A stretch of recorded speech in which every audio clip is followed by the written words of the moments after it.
Boa noite, galera esperta da EJA. Sexta etapa, tudo bem com vocês, galera? Tudo tranquilo? Uma gratidão oceânica pelo nosso reencontro, tá bom?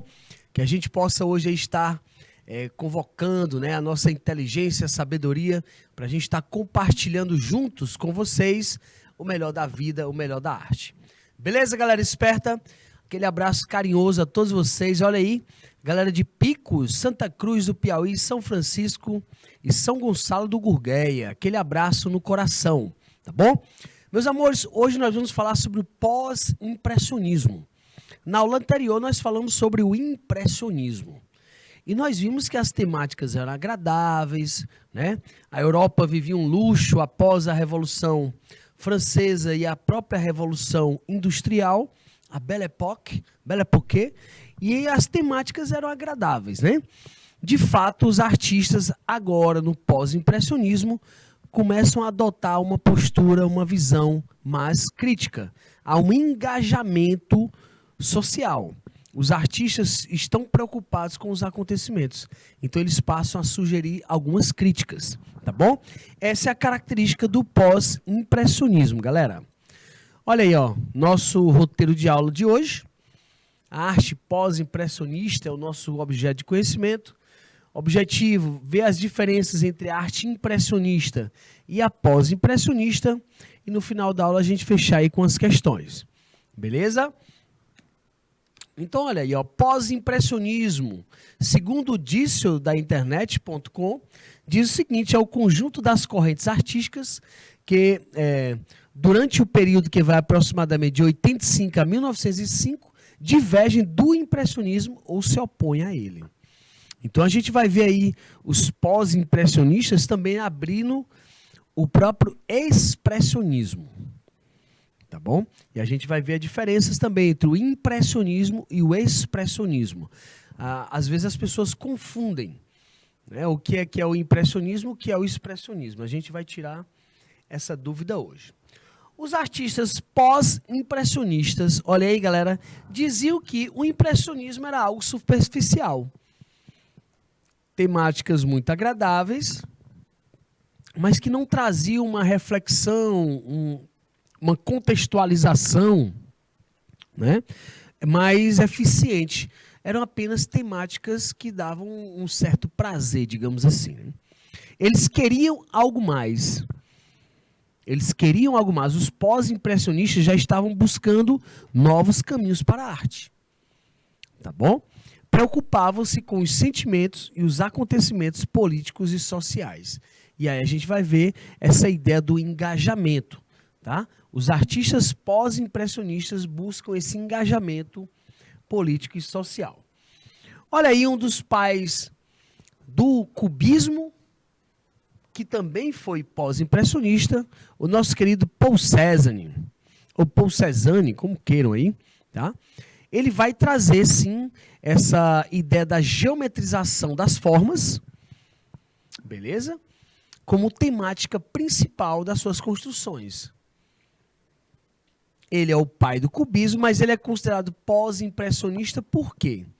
Porque ele vai quebrar aquela ideia de uma imitação da natureza. Ele vai criar, olha aí, ele diz, as suas imagens não eram construções da natureza e não uma cópia.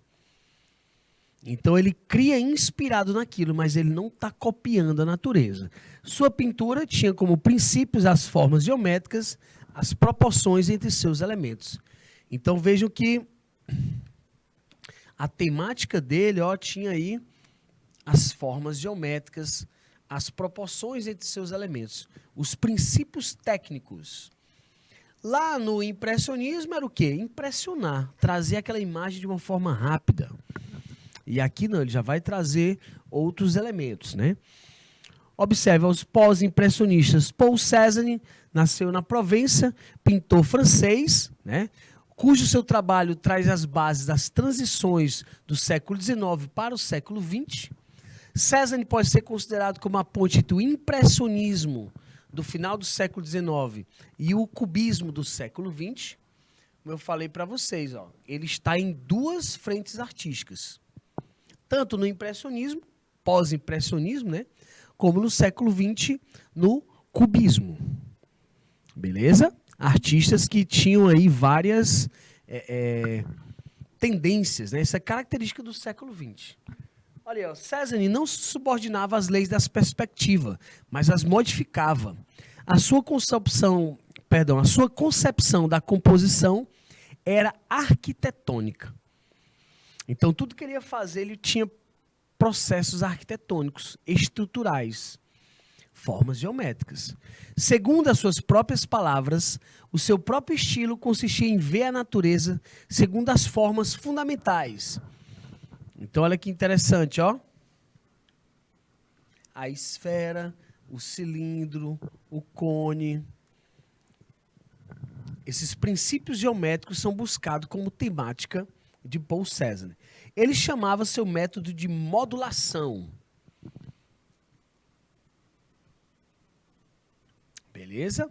Cézanne se preocupava mais em captar essas formas do que com a representação do ambiente atmosférico. Olha, você olha para uma árvore, aí como é que a gente representa, galera? A gente pega ali rapidinho, uma árvore, aí você faz 2 tracinhos e ali faz um sorvete em cima, né? Umas linhas onduladas, você diz que fez uma árvore. E ele se preocupa justamente nesse conceito. A geometrização. Veja que essa árvore pode facilmente virar um círculo. E o tronco um cilindro. Então, é uma característica artística, tá? Que a gente vai ver no cubismo. Olha aí os jogadores de carta de Paul Cézanne. Observem que o eixo da tela tem uma garrafa e as mãos dos jogadores cheias de cartas. Os vícios alcoólicos, os vícios de jogatinas, os jogos, né, literalmente, eram marcas daquela época. Só que ele vai criticar. Veja que os jogadores, ó, tem um olhar assim meio que triste, né, ó. Olha aí o porrão, o cachimbo, né? O cachimbão aí, ó. A bebida, a jogatina e o cachimbo. Há uma crítica nessa obra. Por isso que eles são mais engajados política e socialmente.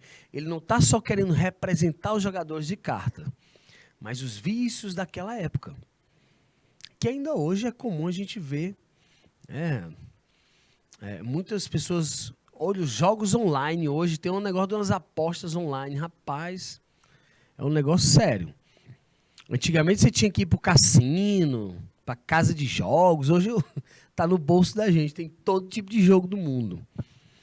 Então isso hoje é até mais frenético, mais constante, né? Agora, tio, cadê a geometrização? Olha aí, galera, os braços dele parecendo cilindros.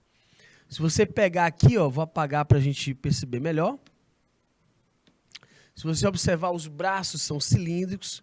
Olha esse trapézio aqui do corpo dele, né? Como se tivesse aqui uma ideia de triângulo aqui em cima. Ó, o braço dele dando a ideia cilíndrica. Quando você vai fazer desenhos, você vai estudar uma técnica de desenho, você usa essa geometrização até depois você pegar a técnica, né? Olha o chapéu dele trazendo um semi-arco, né? Uma ideia de quadrado com as abóbadas. A cabeça desse, ó, se você observar, ela é quase bem redondinha. O nariz triangular, a mesa, as mãos. Características do cubismo, que é dentro da linguagem pós-impressionista, os artistas já procurando novos conceitos, né? Beleza? Olha aí outras obras de Paul Cézanne, a Madame Cézanne, a Órfã e a Natureza Morta. Veja que o olhar desses personagens não são tão alegres, né? Por quê, tio? De fato, galera, o século XIX, o início do XX, ele é muito tenso, né? Houve-se um luxo e depois logo guerra. E aí gerou uma tristeza geral, né? Tanto é que a crise de 29 era uma depressão em massa, já no século XX. Tá? Então vejam que as formas estão todas geometrizadas. Olha os olhinhos dela bem redondinho, a cabeça bem ovalada, mas tendendo para o circular. Né? Mais uma vez, essa ideia trapezoidal, ó, você pode observar. Os braços cilíndricos, né? Enfim, características da geometrização das formas. Olha aí, ó, paisagens dos nus femininos. Agora todo geometrizado. Lembra lá no impressionismo, o Renoir, que ele gostava dos nus femininos? Ele pintava mulheres nuas, literalmente, né? Com uma característica da pele de pêssego, que na Belle Époque os novos produtos da era industrial tinham que ter propagandas, né? E os artistas serviam como uma espécie de propaganda. Tá? Olha aí o Imperador Aquiles e a Natureza Morta em um Relógio, ambos também de Paul Cézanne. Tá, galera? Veja a geometrização das formas. Veja que Paul Cézanne também teve um lado expressionista, porque aqui no do Imperador o olhar e dos demais personagens dele geralmente estão tristes, né? Beleza? Olha, natureza morta. Lembra que a técnica da natureza morta é uma mesa cheia de frutas, frutas exóticas, né? Frutas suculentas. E aí tem um relógio pretão, uma espécie de como é que a gente chama, meu Deus? Um jarro ali de vidro, né? Uma xícara, um limão aqui, parece mais um mamãozinho, né? E esse outro objeto como se fosse uma concha bem grande. Mas cadê as frutas? Né? O contexto é justamente dessa era da própria indústria, um relógiozão chique, né? No meio da sala. Olha como há uma ligação de contexto, de época. Olha aí a casa do enforcado. Veja que ele, mais uma vez, constrói ou reconstrói a própria natureza, né?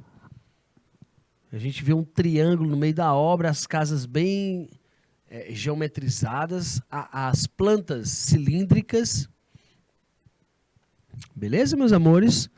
Veja que não é uma cópia da natureza, mas uma criação inspirada na natureza. Tá? Show de bola, né? Olha aí, uma Olímpia moderna. Aí sim é interessante, ó. O cara aqui, esse primão aqui, ó. Tem aqui a mesa aqui cheia de pessoas, uma garrafa que parece uma caveira, né? E aí ele tem tipo um devaneio, uma alucinação. Há uma crítica nessa obra. As pessoas bebiam muito. Né? No século XIX, a Belle Époque, vocês terem ideia, os vícios sociais eram terríveis. As pessoas comiam, depois vomitavam para voltar a comer de novo. Ou bebiam demais, vomitavam e voltavam a comer de novo, né? E é uma espécie de devaneio, uma alucinação, tá? Olha aí as banhistas, né? Como a gente viu agora há pouco, agora de uma forma mais nítida. Veja que as pinceladas, se você observar bem, elas parecem pontinhos. Por isso que eles ainda são considerados impressionistas, porque essas obras eram feitas rápidas também. Tá? Pinceladas dissociadas. Olha aí um autorretrato, o próprio Paul Cézanne. Né? Olha que show. Veja que ele já tem uma característica do expressionismo. Expressões humanas, sentimentos humanos. Victor Schock, que era um grande amigo do nosso querido Paul Cézanne, tá?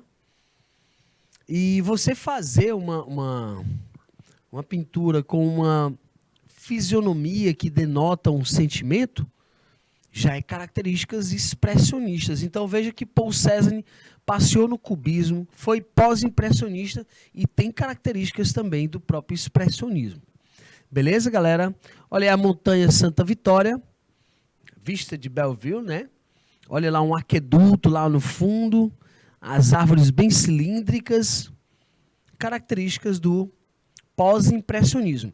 Depois ele vai arrepiar também com obras cubistas. Literalmente a gente quase nem entende mais o que está sendo mostrado.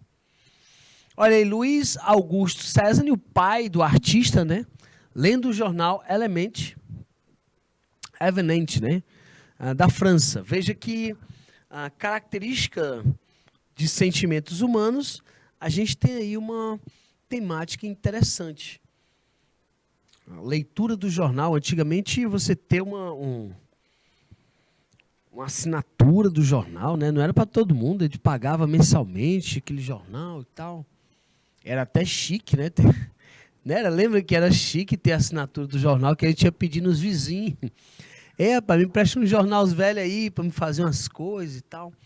Então, até essa mídia, o jornal, hoje, está em desuso praticamente. Todo mundo é digital. Tem um lado da economia do papel, da não poluição, mas tem um lado dos vícios, né? Porque a gente lê uma notícia e depois vê 1000 vídeos. Então, hoje, isso é bem mais complexo. Mas veja que os artistas já traziam essa ideia das mídias, da reflexão, do contexto, né? O jornal, você sabe que ele é cheio de intenções. Tanto o jornal impresso, a revista, quanto o jornal televisivo, ele hoje tem uma programação específica, né? Olha aí, os 3 crânios. Engraçado essa temática de crânio, que era como se fosse uma técnica de anatomia. Tem um lado meio escabroso, né? Mas o fato é que os pintores tinham que ter uma ideia anatômica para poder compor suas imagens mais próximo, ou pelo menos dar a impressão daquele objeto, né? Beleza? Olha aí, Vicente Van Gogh, nosso querido Van Gogh. Ele é o pai do expressionismo. É considerado também pós-impressionista, porque suas pinceladas são rápidas, vigorosas, marcantes, né? Faz uso de cores fortes, temáticas principais, a natureza, a vida noturna e o cotidiano. E Van Gogh, ele oscilava, né, galera? Ele tinha aí problemas de ordem psíquica, era tipo esquizofrênico, bebia muito, tomava tinta amarela. Quando ele estava triste, ele tomava tinta amarela, porque ele disse que se sentia alegre. E aí alguns historiadores viram que quando ele estava alegre, as pinturas geralmente eram amarelas. Quando ele estava triste, as pinturas eram mais azuladas ou tendendo para o escuro. Tá bom? Então, Vicente Van Gogh, sem sombra de dúvida, deixou uma obra incrível, porém não vendeu nada em vida. Hoje, muitas pessoas ganham fortunas em torno da obra do Van Gogh, tá? Olha aí, vamos ler um pouquinho da biografia dele, né? De suas obras. Van Gogh pintou aquarelas na escola, porém apenas alguns exemplos sobreviveram ao tempo e sua autoria já foi questionada. Ele começou em nível elementar quando passou a pintar como adulto. Seu tio Cornelis Marinos, dono de uma conhecida galeria de arte contemporânea em Amsterdã, pediu, no início de 1882, por desenhos de Aya. Hoje, lá em Amsterdã, galera, na Holanda, né, você vai ter lá o Museu Van Gogh. E é um museu ultra tecnológico. Você entra no museu, parece que você está dentro de uma tela de Van Gogh. É interativo, você passa a ser obra também, tá? O trabalho de Van Gogh não alcançou as expectativas. Marinos ofereceu uma nova comissão, especificando em detalhes o que desejava. Porém, novamente, ficou decepcionado com o resultado. Van Gogh perseverou, experimentando com luzes em seu estudo, a usar várias persianas e diferentes materiais. Ele trabalhou com figuras únicas por mais de um ano, como a gente acabou de ver aí, né? Imagens de caveiras, por exemplo. Estudos em preto e branco altamente elaborados que, na época, apenas geraram críticas. Então, olha aí, Van Gogh, um autorretrato, a Bíblia aberta ali, uma vela apagada. Tem poesia nessa imagem? Tem uma mensagem? O que é a Bíblia em cima de uma mesa, galera? É apenas um livro. O que é uma Bíblia sendo lida? É a prática, né, do Evangelho. Veja que ele mostra aí, parece que acabou a fé, apagou a luz. Van Gogh, ele era muito solitário, depressivo. Então, a obra dele traz um pouco desse eu. Né? E não era só ele. Era um contexto de época. Nós vamos ver ali o Henry Toulouse-Lautrec, que morreu com 28 anos, alcoólatra. Terrível, né? Então, é um contexto em que ele faz o questionamento. Olha aí a caveira fumando. E aí você pergunta, tio, qual é a mensagem dessa obra? Pelo amor de Deus, tio. Galera, o vício do cigarro, ele é profundo, ele entranha nos ossos. Tem gente que passa uma vida inteira para poder largar o fumo. Tem gente que morre e não consegue largar. É uma coisa complexa, né? É um vício bem difícil de sair dele, né? Tá bom? Olha aí o retrato de Vicente Van Gogh, em 1887, por Henry Toulouse-Lautrec. E o Henry Toulouse-Lautrec, ele é o pintor dos cabarés. Daqui a pouco a gente vai estar falando nele. E Van Gogh adorava também a vida noturna, né? Bebia muito e tal. Tem um filme, galera, Com Amor, Van Gogh, na Netflix. Esse filme foi feito por 400 artistas que pintaram todas as cenas. Olha que interessante, um filme literalmente artístico. Uma obra de arte, uma pintura. Porque todas as cenas são pintadas. Muito massa, Com Amor, Van Gogh, né? Olha aí, ó, temáticas vida noturna, o cotidiano, os bares, né? Olha aí, ó, na sinuca abandonada, ali os casais vão aqui e acolá, cabisbaixo, né? Um casal ali passeando, mas sem tanta... mostrar o rosto, literalmente, não há uma expressividade nesse caso aí, mas a vida noturna, os hábitos cotidianos. Nós vamos ver que o japonismo vai influenciar também Van Gogh, né? A cortesã, quando ele faz essa pintura, ele vai ter aí uma marca, sobretudo dessas influências japonesas. Hoje, a maioria das nossas crianças aprende a técnica do mangá e do anime. Você vai fazer um desenhozinho de anime, rapidinho você vai para ali, vai para cá, bota o nariz, bota um olhinho, a boquinha, botou o cabelo para lá e para cá, já fez um personagem. As crianças têm uma habilidade incrível com anime, né? Influência de técnicas japonesas, e Van Gogh também vai herdar disso. Olha aí os comedores de batata. Essa obra ela é muito interessante. Tem uma luz incidindo aí no rosto dos personagens, né, dos comedores de batata. E vejam que esta imagem chama a atenção porque parece que estão todos tristes, meio assim cabisbaixo. Tem um cafezinho ali e batata, né? Há uma crítica aí. Essas pessoas são mineradores e vivem em condições muito precárias. Vocês terem uma ideia, quem já assistiu aí a Fantástica Fábrica de Chocolate do William Wonka? Já assistiram esse filme que mostra lá uma indústria que chega na cidade e as casas muito pobres, muito simples. A imagem é justamente essa situação aí, ó. E aí a criança tinha que ter um chocolate, que ganhava um ingresso para ir nessa fábrica. O retrato é esse, o contexto é esse. Tá? Veja que a família, né, no momento ali de reunião, e sem um pingo de expressão para alegria. Então há uma crítica, há uma percepção de engajamento, como a gente falou. Os artistas pós-impressionistas têm uma técnica mais engajada. Olha aí o amigo de de Van Gogh, o Paul Gauguin. Esse Paul Gauguin aí, galera, ele pintou o Van Gogh, que é o Van Gogh pintando os seus girassóis, né? E Paul Gauguin foi ele que brigou com Van Gogh e ele que arrancou a orelha do Van Gogh. Numa briga, os dois embriagados por causa de uma mulher. E aí, como eram amigos, se Van Gogh tivesse denunciado, o Paul Gauguin seria preso.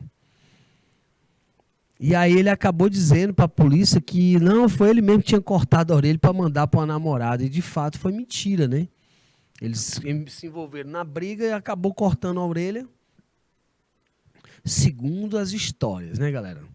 Há toda uma mística em torno da vida de Van Gogh, porque ele se envolvia outrora com muita bebedeira. E as histórias são meio controversas ou são distorcidas, mas o fato é que ele vivia muito só, né? Ele é uma pessoa solitária por temperamento também constante. Olha aí a noite no café, como a gente viu agora há pouco, agora mais expressivo. Mais uma vez, denota um cabisbaixo aqui, ó, as cabeças baixas. O jogador de sinuca aqui não tem um parceiro, tá só ali com uma pingazinha do lado. Tem um casal aqui, outro sozinho, sem nada na mesa. Há uma crítica aí nessa obra, né? Uma solidão, ao mesmo tempo que tem muita gente. Uma tristeza num ambiente que às vezes é de diversão, de alegria, né? Há um contraponto aí, uma inquietação nessa obra. Beleza? Olha, as luzes parecem olhos, né? Bem interessante. As pinceladas de Van Gogh são algo incrível. Marcantes, né? Olha aí um autorretrato. É o cachimbo e a orelha cortada. A bandeja, né? A bandana aqui, ó, na orelha dele. Isso aí foi justamente após essa briga lá com o colega dele, o Paul Gauguin. Tá bom? Olha aí o hospital em Arles. Veja que as pessoas tristes, cabisbaixas. O Van Gogh é o pai do expressionismo, galera. Ele que vai trazer essa ideia das expressões já no pós-impressionismo. Aí o século XX vem e só faz rotular o nome expressionismo, né? Mas Van Gogh que traz esse sentimento humano na obra. Vejam o hospital, os leitos aí lotados, né? As irmãs, as freiras ali, uma espécie de ajuda humanitária. Beleza, galera? Show de bola, né? Olha aí A Noite Estrelada, uma das obras mais famosas de Van Gogh. No Museu Van Gogh, esta obra, literalmente, você entra dentro dela. As paredes, o chão, o teto, vira uma pintura só. E você parece que está caminhando dentro da obra. Muito interessante. Olha aí, as tecnologias de hoje, a gente pode perceber a intenção de Van Gogh, né? Veja que ele dá uma intenção de querer retorcer essas imagens. Tá? Retorcer essas imagens. Como assim, tio? Distorcer. Veja que a embriaguez, ele só andava ébrio, né? Era difícil ver Van Gogh lúcido. E as coisas, a sensação que ele tinha era dessas coisas meio que movimentando mesmo. Tá bom? É uma sensação das pessoas embriagadas que tudo está em movimento. E, de fato, essa obra dá uma sensação de movimento. Olha aí o Museu Van Gogh em Amsterdã. Um museu ultra tecnológico, né? Bem interessante. Interativo, as pessoas interagem com as obras. Tá? Olha aí, ó. Literalmente você entra numa imersão. Você adentra a obra e você acaba pisando ali como se estivesse pisando nas tintas, nas estrelas. É muito propositor, é muito interessante esse tipo de obra. Esse tipo de museu, na verdade, né? Agora veja, Van Gogh não vendeu enquanto vivo, mas após sua morte, né, vendeu aí obras e muita gente ganhando dinheiro ainda aí com Van Gogh. Olha aí o Paul Gauguin, aquele que arrancou a orelha do Van Gogh, né? Amigão traíra, mas estavam embriagados. E aí, de fato, essa história é meio torta, né? Mas Paul Gauguin é o pai do fauvismo, da simplificação da forma. Ele inicia como impressionista, tá? Ele vai morar na Europa e aí depois se incomoda com o estilo de vida europeu, viaja para o Tahiti e lá ele acha uma maravilha. Chegou numa zona nativa, mais tranquila. Ele já vai usar o contorno e cores puras com mais desenvoltura. O fato é que o Paul Gauguin, galera, ele vai trazer obras muito parecidas, ó, com o fauvismo. As obras são mais simples. Beleza? As obras são mais simples. Olha aí um autorretrato. E ali Jesus, né, o Cristo amarelo. Veja que a simplificação da forma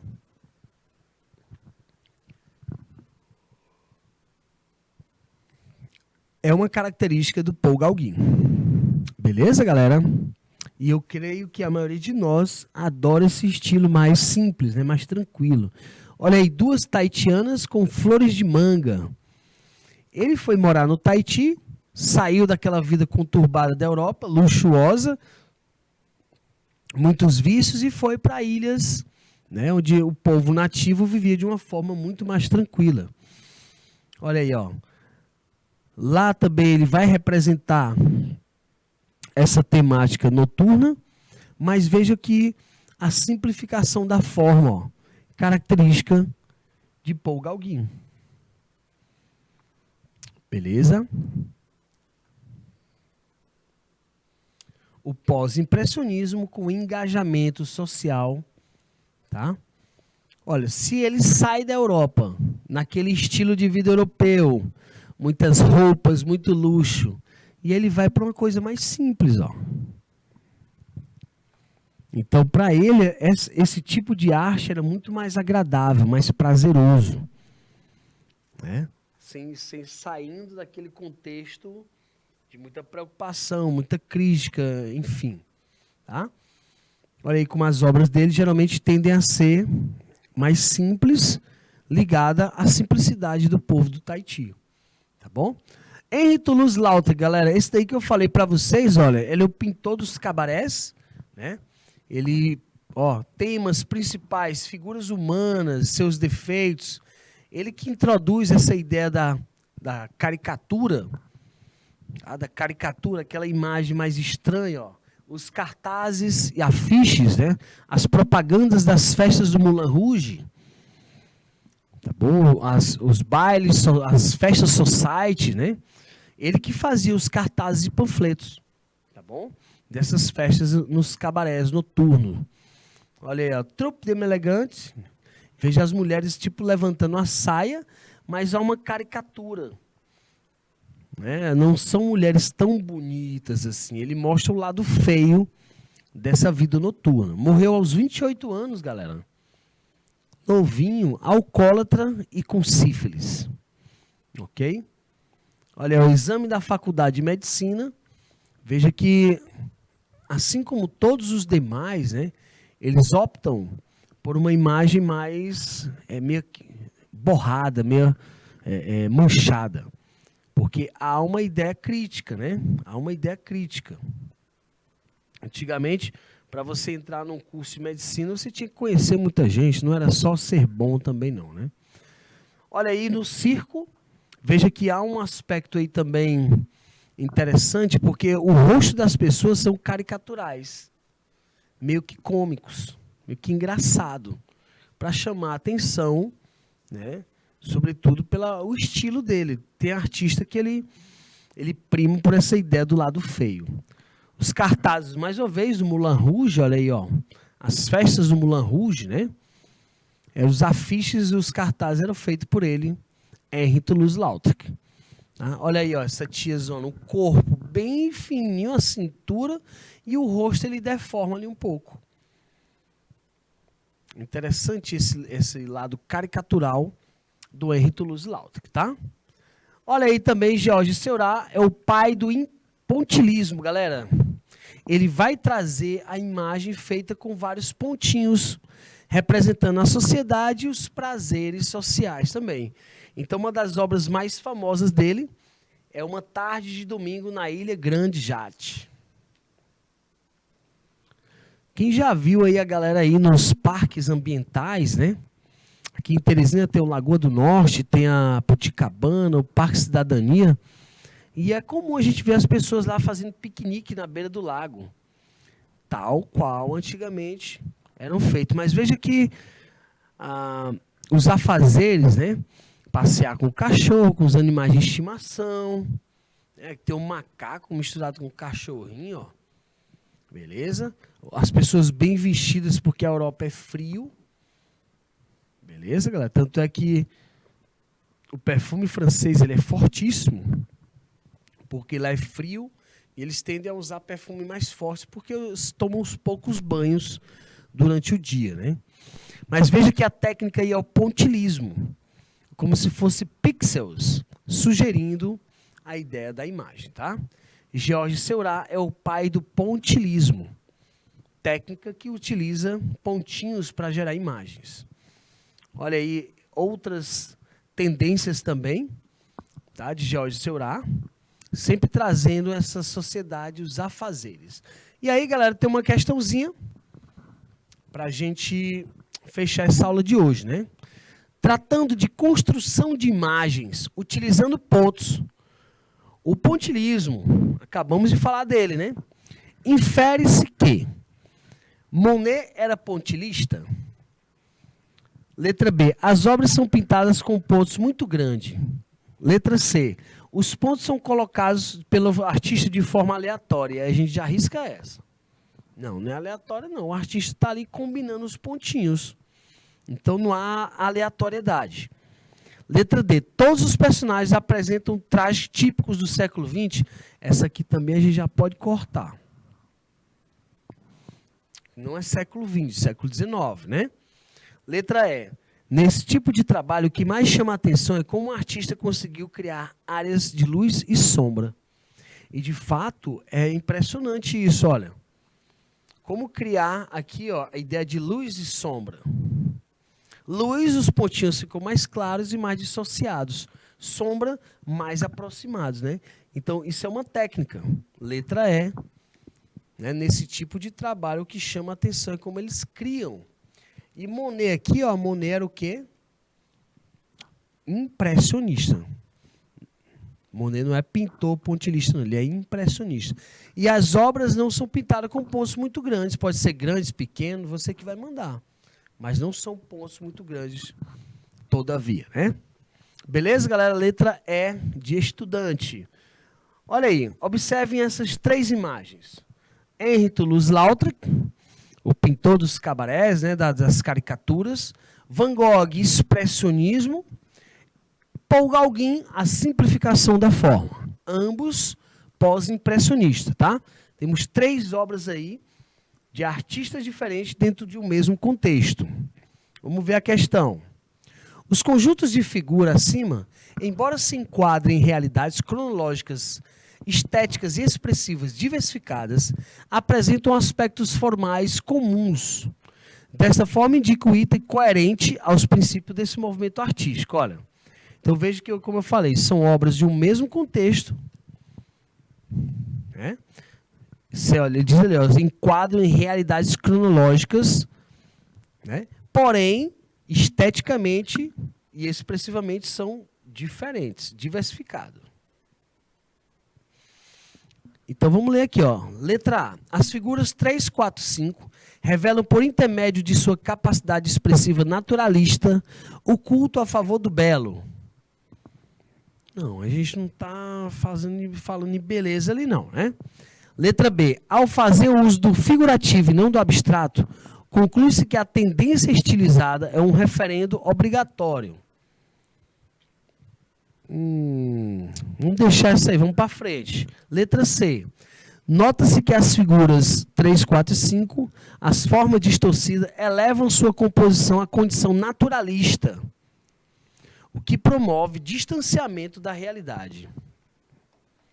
E aí? Letra D. A emotividade pela distorção da realidade é o ponto máximo comum entre as figuras. A simplificação determina a estilização como tendência em suas formas. Olha que interessante, né? Olha que interessante a letra D. Letra E. O caráter expressionista entre as figuras 3, 4 e 5 é o ponto de divergência no que diz respeito ao equilíbrio axial e orgânico. Não, não. O caráter expressionista aproximam, né, as obras. Tanto é que a gente tem ali um autorretrato, uma caricatura. Tá bom? E aí, galera, ficou aí pra gente a letra B, C e D. O que é que vocês marcariam? Hein? Galera de São Francisco, Santa Cruz, Conceição do Canidé, Lândia de Mondes. Lândia. O que a gente poderia marcar aí, galera? Letra B, ó. Ao fazer o uso do figurativo e não do abstrato, conclui-se que a tendência estilizada é um referendo obrigatório. A letra B é interessante, né? Letra B. A emotividade pela distorção da realidade é o ponto máximo comum entre as figuras. A simplificação determina a estilização como tendência em suas formas. E aí, galera, vou voltar à obra. O que vocês marcariam? O semeador, um autorretrato, e ali nós temos ali uma espécie de bailarina, né? Então, galera, veja que a distorção, letra D de Deus, a emotividade pela distorção, traz esse ponto máximo, né? Maravilha! Comum entre as figuras, a simplificação, né, vai fazer esse contexto, beleza? Meus amores, eu vou deixar aqui aquele abraço carinhoso a vocês, tá bom? Sempre muita saúde a todos e que a gente possa aí, de fato, estar utilizando esses conceitos, né, artísticos para o nosso dia a dia. Tá bom, galera? A todos vocês, um abraço e a gente se encontra na próxima semana. Valeu, show!